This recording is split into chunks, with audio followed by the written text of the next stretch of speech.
Hi guys, welcome back to the another video.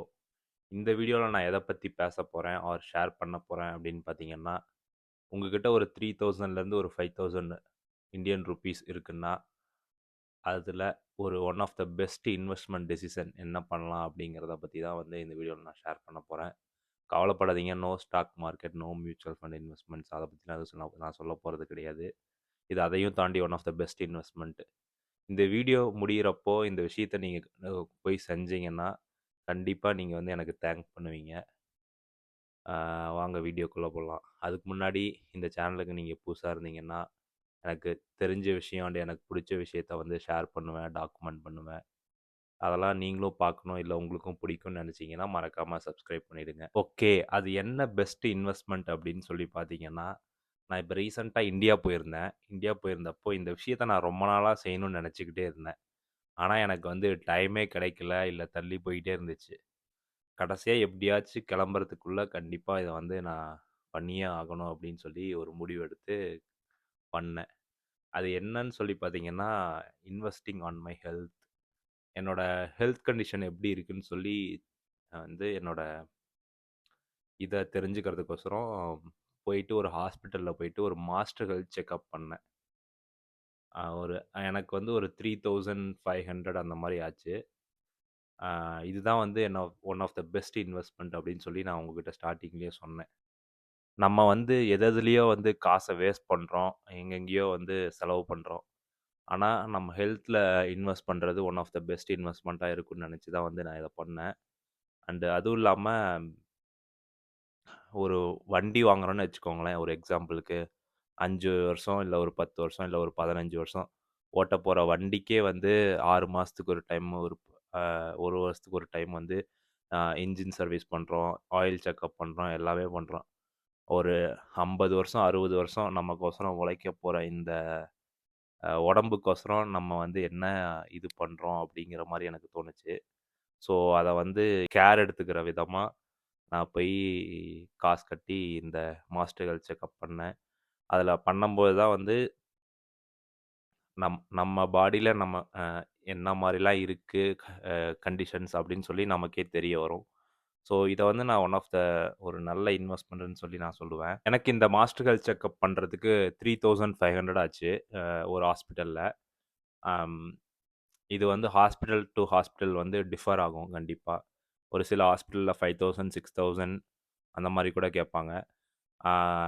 நான் அதுக்கப்புறம் பார்த்த ஹாஸ்பிட்டலெல்லாம் கூட ஒரு 1000 ருபீஸ்லேருந்தே கூட இது ஸ்டார்ட் ஆகுது. ஒரு சில சின்ன சின்ன லைக் ஒரு டவுனுக்குள்ளே இருக்க ஹாஸ்பிட்டல்லலாம் வந்து பார்த்தீங்கன்னா, இது வந்து ஒரு 1000 ருபீஸ்லேருந்தே ஸ்டார்ட் ஆகுது.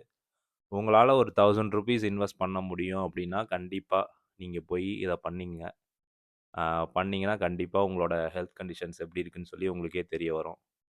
அப்படி உங்களால் பண்ண முடியல அப்படின்னா, உங்கள் பேரண்ட்ஸ்க்கு நீங்கள் கிஃப்ட் பண்ணுற விதமாக உங்கள் பேரண்ட்ஸை கூட்டிகிட்டு போயிட்டு நீங்கள் இதை பண்ண வைங்க. ஏன்னா உங்கள் ஏஜுக்கு இது வந்து கண்டிப்பாக தேவைப்படாதுன்னு நான் நினைக்கிறேன். மேபி யங்கர் ஏஜாக இருந்தால் இது வந்து கண்டிப்பாக தேவைப்படுமா தேவைப்படாதுன்னு உங்களுக்கு தான் தெரியும். ஆம், அப்படி உங்களுக்கு நீங்கள் பண்ணலன்னா கண்டிப்பாக உங்கள் பேரண்ட்ஸை கூட்டிகிட்டு போயிட்டு ஒரு கிஃப்ட் பண்ணுற விதமாக கண்டிப்பாக உங்கள் பேரண்ட்ஸ்க்கு வந்து நீங்கள் எடுத்து பார்த்தீங்கன்னா உங்கள் பேரண்ட்ஸோட ஹெல்த் கண்டிஷன்ஸ் எப்படி இருக்குது, அவங்க என்னெல்லாம் வந்து ப்ரிகாஷனாக இருக்கணும் அப்படிங்கிறது உங்களுக்கு முன்னாடியே தெரிய வரும். ஆம், சும்மாவா பழமொழி சொன்னாங்க, அந்த prevention is better then cure அப்படின்னு சொல்லி. அண்டு லாஸ்ட்டாக என்னோட செக்கப்லாம் முடிஞ்சு டாக்டரை பார்த்து மீட் பண்ணும்போது அவர்கிட்ட நான் ஒன்று கேட்டேன். லைஃப் லாங்காக ஒரு ஹெல்தியான லைஃப் ஸ்டைல் வாழ்கிறதுக்கு என்ன டாக்டர் பண்ணும் அப்படின்னு சொல்லி கேட்டேன். அவர் ஒரு 3 to 4 அட்வைஸ் வந்து எனக்கு பண்ணார். இதை பண்ணால் நீ வந்து லைஃப் லாங்காக ஒரு நல்ல ஹெல்தி லைஃப் ஸ்டைலில் வாழலாம்ப்பா அப்படின்னு சொல்லி சொன்னார். அது என்னன்னு நான் உங்க கூட ஷேர் பண்ணுறேன். ஃபஸ்ட் அட்வைஸ் என்னன்னு பார்த்தீங்கன்னா, balanced meal. Eat balanced meal. ஒவ்வொரு மீல்லையும் வந்து ப்ரோட்டீன்ஸ், விட்டமின்ஸ், ஃபைபர் கண்டென்ட் எல்லாமே வந்து கலந்த மாதிரி ஒரு பேலன்ஸ்டான மீலை வந்து ஒவ்வொரு டைமும் சாப்பிட சொன்னார். அப்படி சாப்பிடும்போது நமக்கு தேவையான நியூட்ரிஷன்ஸ், ப்ரோட்டீன்ஸ் எல்லாமே வந்து நம்ம பாடிக்கு வந்து கிடைக்குமாமா. ஸோ அப்படி சாப்பிட்டா உடம்பு இதாக ஹெல்த்தியாக இருக்கும் அப்படின்னு சொல்லி சொன்னார். அடுத்தது 2வது அட்வைஸ் என்னன்னு பார்த்தீங்கன்னா, work out at least 5 or 4 days in a week. ஒரு வீக்ல 1 வீக்ல ஒரு 4லிருந்து 5 நாள் வந்து அட்லீஸ்ட் ஒரு 30 டூ 45 மினிட்ஸ் வந்து உடற்பயிற்சி செய்ய சொன்னாரு. இது வந்து எல்லாத்துக்கும் காமனா, ஆப்வியஸா தெரியிற விஷயம் தான். ஆனா பண்றாங்களா, பண்ணலையான்னு அவங்கவங்களுக்கு தான் தெரியும் அப்படின்னு சொல்லிட்டு, "இத பண்ணுங்க" அப்படின்னு சொன்னாரு. 2வது விஷயம். 3வது விஷயம் என்னன்னு பார்த்தீங்கன்னா, எது சாப்பிடுறதா இருந்தாலும் நைட்டு 7 மணிக்குள்ள எல்லாத்தையும் சாப்பிட்டு முடிச்சுருங்க அப்படின்னு சொன்னாரு அவரு. நெறைய சாப்பிடுறதா இருந்தாலும் சரி, இல்ல பிரியாணி, ஐஸ்கிரீம் எது சாப்பிட்டாலும் சரி, நைட்டு 7 மணிக்கு மேல எதுவுமே சாப்பிடாதப்பா அப்படின்னு சொன்னாரு. ஏன்னா, நம்ம எப்படி ஒரு தூங்குறதுக்கு வந்து நைட்டு 9, 10 மணி ஆனா வந்து தூக்கம் வருதோ, அது மாரி நம்ம உடம்புல இருக்க செல்ஸ்க்கு எல்லாமே வந்து ஒரு பயாலஜிக்கல் கிளாக் இருக்காமா. ஸோ, அந்த அந்த பயாலஜிக்கல் கிளாக் ஒரு ரீசன்னால நம்மள உடம்புல இருக்க செல்ஸ் எல்லாம் வந்து கரெக்டான டைமுக்கு தூங்குனா தான் வந்து அதோட வேலைய வந்து கரெக்ட்டா செய்யுமாமா. ஸோ, நம்ம லேட் நைட்ல சாப்பிடுறது எல்லாமே நம்மளோட ஹெல்த் இஷ்யூ வந்து அதிகம் தான் படுத்தும் அப்படின்னு சொன்னாரு. ஸோ, எது சாப்பிடுறதா இருந்தாலும் நைட் 7 மணிக்கு முன்னாடி வந்து எல்லாத்தையும் சாப்பிட்டுருங்க. உங்க டின்னரையே வந்து சீக்கிரமா சாப்பிட்டுருங்க அப்படின்னு சொன்னாரு. இது வந்து 3வது பாயிண்ட்டு.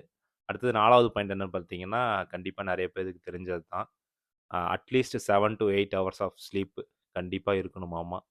இதெல்லாம் இருந்தா கண்டிப்பா நீங்க வந்து ஹெல்தியான லைஃப் ஸ்டைல வந்து வாழ முடியும் அப்படிங்கிறத அட்வைஸ் தான் வந்து எனக்கு பண்ணாரு.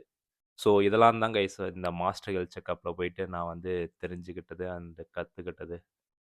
ஸோ அதெல்லாம் தான் இன்னைக்கு உங்க கூட நான் ஷேர் பண்ணியிருக்கேன். அண்ட் இந்த வீடியோ உங்களுக்கு யூஸ்ஃபுல்லா இருந்துச்சுன்னு நினைச்சீங்கன்னா, கண்டிப்பா இந்த வீடியோவ லைக் பண்ணி சப்ஸ்கிரைப் பண்ணிடுங்க. இதே மாரி நெறைய கன்டென்ட் வேணும்னா கமெண்ட்ல போடுங்க. என்ன டாபிக்ல வந்து பேசலாம் அப்படின்னு சொல்லி. அடுத்தது எனக்கு தெரிஞ்ச விஷயத்த வந்து நான் ஷேர் பண்றேன். ஸோ அவ்வளோதான். உங்களுக்கும் வேணும்னா நீங்களும் இந்த மாஸ்டர் ஹெல்த் செக்கப் பண்ணி பாருங்க. கண்டிப்பா இந்த இன்வெஸ்ட்மெண்ட் வந்து வேஸ்ட்டா போகாது. ஸோ இதெல்லாம் தான் நான் ஷேர் பண்ணணும்னு நெனச்சது. அண்ட் நீங்களும் உங்களோட ஹெல்த் கண்டிஷன தெரிஞ்சுக்கணும்னு நெனச்சீங்கன்னா, இந்த மாரி விஷயத்துல உங்க காச இன்வெஸ்ட் பண்ணி, வயசா இன்வெஸ்ட் பண்ணி தெரிஞ்சுக்கோங்க. அண்ட் இந்த வீடியோல சொன்ன அட்வைஸ் எல்லாமே டாக்டர் எனக்கு பர்சனலா சொன்னது தான். இது வந்து எல்லாத்துக்கும் அப்ளை ஆகுங்கிறது வந்து கிடையாது. மேபி உங்க ஹெல்த் கண்டிஷன்ஸ்க்கு தகுந்த மாரி உங்களோட இது வந்து மாறலாம். ஸோ நீங்க போய் ஒரு டாக்டர கன்சல்ட் பண்ணி, ஆ உங்களோட ஹெல்த் எப்படி இருக்குன்னு பார்த்து, அதுக்கு தகுந்த அட்வைஸ வந்து நீங்க எடுத்துக்கோங்க. ஸோ அவ்வளோதான் கைஸ். இதுதான் தான் வந்து நான் சொல்லணும்னு நெனச்சேன். ஷேர் பண்ணணும்னு நெனச்சேன். ஸோ இந்த வீடியோ புடிச்சிருந்துச்சுன்னா கண்டிப்பா லைக் பண்ணி சப்ஸ்கிரைப் பண்ணிடுங்க. And sea you in the next video.